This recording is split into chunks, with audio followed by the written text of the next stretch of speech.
Hi guys, welcome back to my channel. আবার চলে এসেছি একটা নতুন ব্লগ নিয়ে। আমার দুদিনই শরীর খুব খারাপ ছিল, এখনও গলাটা বসে আছে, বুঝতেই পারছো ঠান্ডা লেগেছে এত পরিমাণে। তো যাই হোক, আবার একটা নতুন ব্লগ নিয়ে চলে এসেছি তোমাদের কাছে। শুরু করছি দিনটাকে, আশা করছি ভালো লাগবে। চলো ব্লগটাকে শুরু করে দিই। সো ফ্রেন্ডস, আজকে হচ্ছে বৃহস্পতিবার।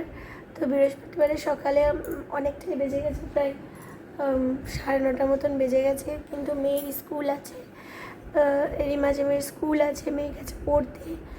তো আসবে, এসে স্নান করবে, খাওয়া দাওয়া করবে। তো সকালের জন্য খাবার প্রিপারেশন করে দিয়েছি, করা হয়ে গেছে অলরেডি। ওকে বেরিয়ে যাক, তারপর ব্লগটাকে আবার কন্টিনিউ করব। তার কারণ ওই স্কুলে গেলে না, মানে আর ব্লগটা এখন পড়তে গেছে, তো তাই আমি ভাবলাম তোমাদের সাথে একটু কথা বলে নিই। তো সেই জন্য আমি একটু কথা বলে নিচ্ছি। এখন আসবে, এসে তাড়াহুড়ো করবে, তার মাঝখানে কোনো ব্লগ হবে না। ব্লগ যা হবে সব পরে হবে। তো ও বেরিয়ে যাক, তারপরে ঠিক আছে, তোমরা দেখতে থাকো, সে ভালো লাগবে।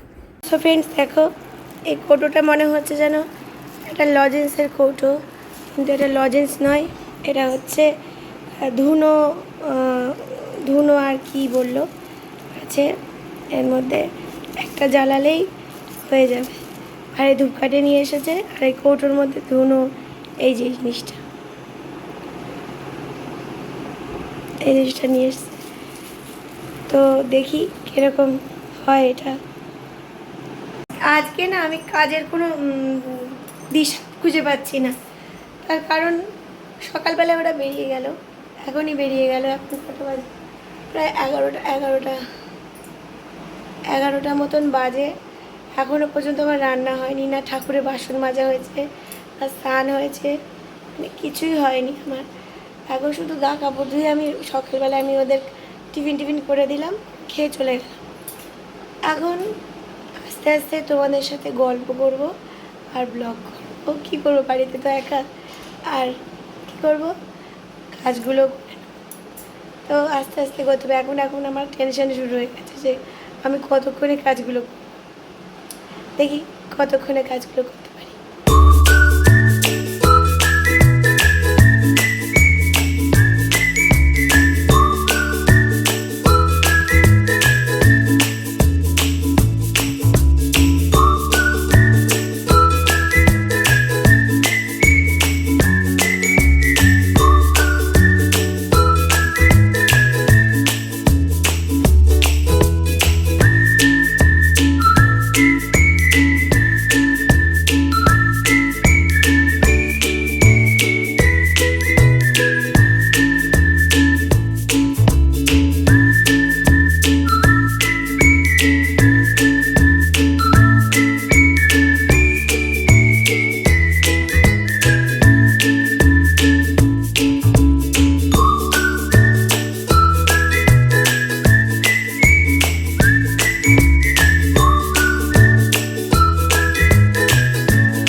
সো গাইস, আমার স্নান করা হয়ে গেছে।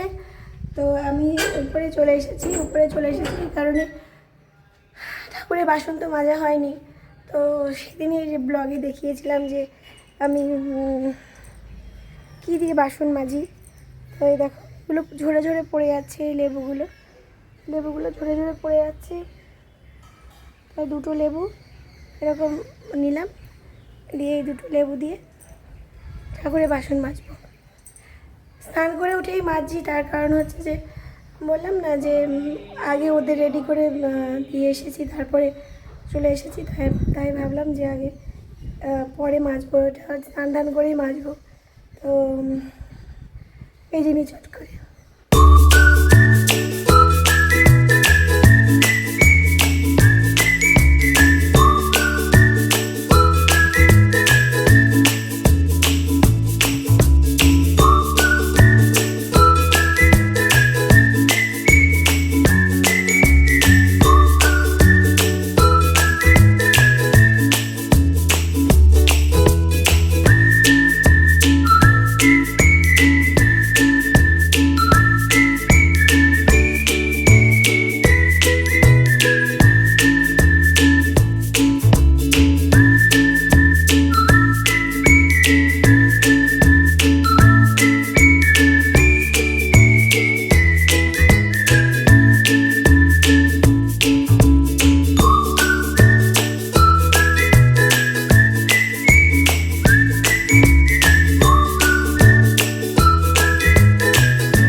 সো গাইস, আমার পুজো করা হয়ে গেছে। অনেকক্ষণ লাগে, যেহেতু বৃহস্পতিবারের পুজো অনেকক্ষণ টাইম লাগে, তো অনেক বেজে গেছে। এখন এই যে প্রসাদ নিয়েছি, প্রসাদ নিয়ে এখন যাচ্ছি হচ্ছে নিচে নিচে যাব। নিচে গিয়ে রান্না করতে হবে। এখনও পর্যন্ত রান্না করিনি, চটজলদি গিয়ে তাড়াতাড়ি করে রান্না করিনি। ব্লগের শেষ অবধি থাকবে। তো রান্না করব হচ্ছে মাছের ঝোল। তো তার জন্য ফ্রিজ থেকে মাছটা বের করতেই ভুলে গেছি। যা, এখন কী হবে, ফ্রিজটাকে অফ করে তারপরে বের করতে হবে, কিছু করার নেই। তা আমি বসে পড়েছি এখানে সবজি কাটার জন্য। এখানে নিয়েছি পেঁয়াজ আর নেব হচ্ছে আলু দিয়ে মানে সিম্পলভাবে রান্না করব। কোনো কিছু বেশি মানে বাটাবাটি করব না। এমনি নর্মালভাবে পেঁয়াজ ফোড়ন দিয়ে আলু দিয়ে মাছের ঝোল করব, সিম্পলভাবে রান্না করব। যেহেতু আমার মেয়ে মাছের ঝোল পছন্দ করে, মানে পেটির মাছটা পছন্দ করে। এখানে এত চিৎকার আসছে কেন? দেখ, তোমাদের সঙ্গে পরে কথা বলছি। প্রচণ্ড চিৎকার হচ্ছে ওখানে, মানে বাচ্চারা চিৎকার করছে। মাছগুলোকে লবণ হলুদ মাখিয়ে নিচ্ছি। কড়াই তেল গরম হয়ে গেছে।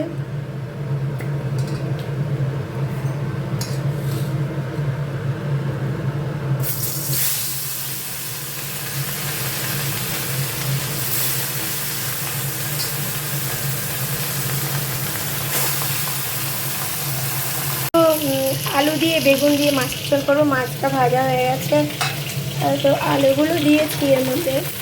এই পর্যায়ে আমি বেগুনগুলোও দিয়ে দিলাম।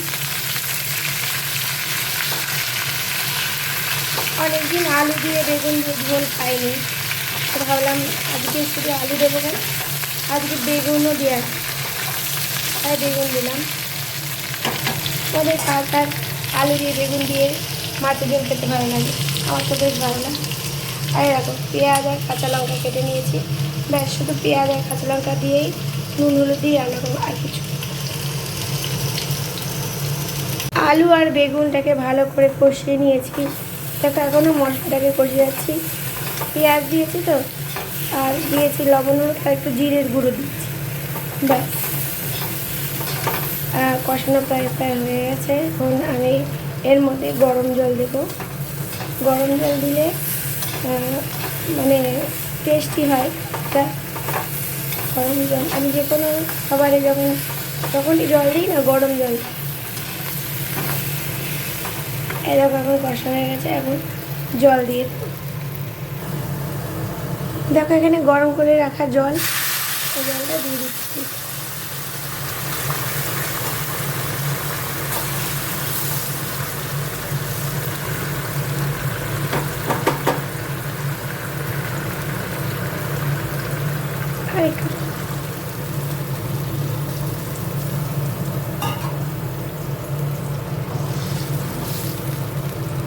ব্যাস, ফুটে উঠলে মাছগুলো দিয়ে দেবো, হয়ে যাবে।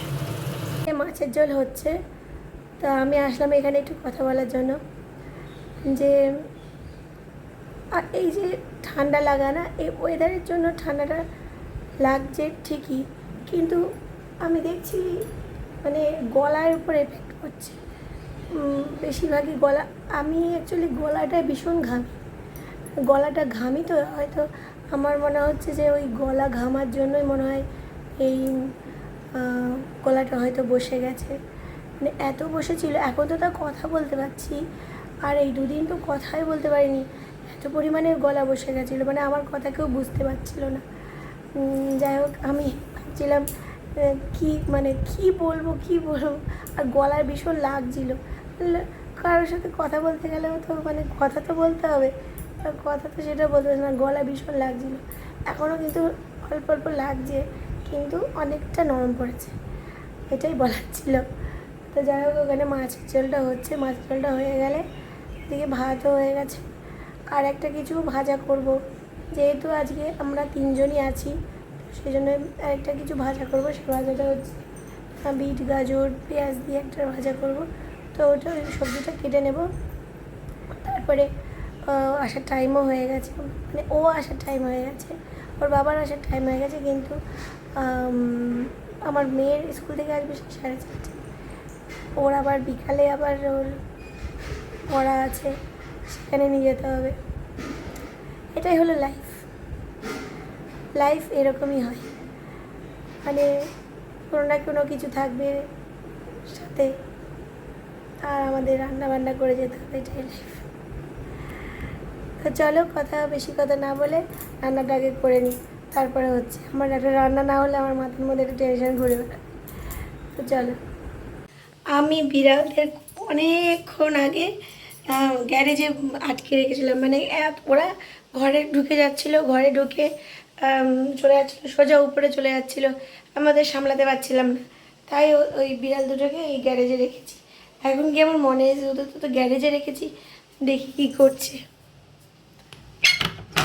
ও এই যে এদিকে আস, এদিকে আয় আয় আয় আয় আয় আয় আয় আয় আয় আয় আয় আয় আয়, যাও বাইরে যাও।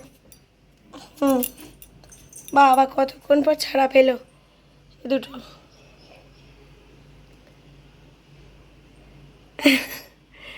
মনেই নেই আমার। একটা বিড়াল এখানে শুয়ে আছে, আর আরেকটা বিড়াল, একটা বিড়াল জুম করে দেখাচ্ছি, একদম গালে হাত দিয়ে শুয়ে আছে। আর আরেকটা বিড়াল এই যে এখানে শুয়ে আছে, কষ্ট হচ্ছে ওর, বাবা কষ্ট হচ্ছে। চলো, তার চাবিটা কই? এটা এখানে দেখ, রাস্তাটা কিরকম ফাঁকা থাকে, কিরকম লাগছে দেখতে, ফাঁকা রাস্তা।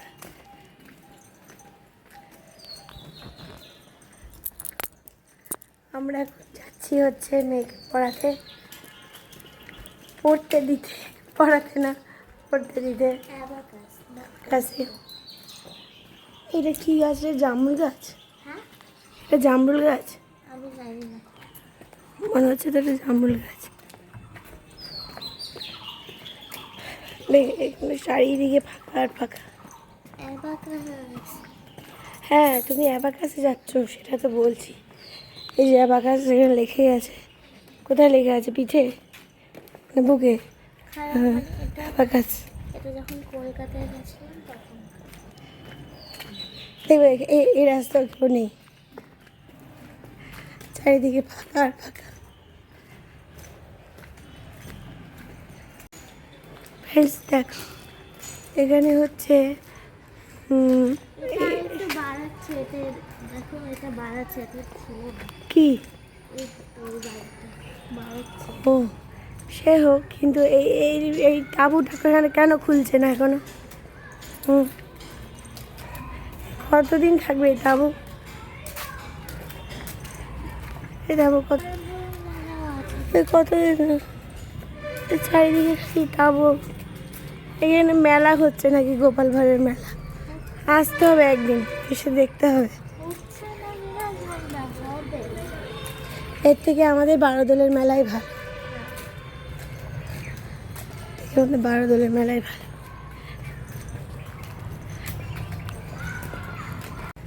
এই একটা পিল্লু রানী,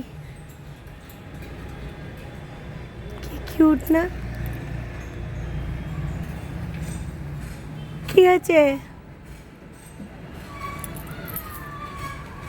কি হয়েছে?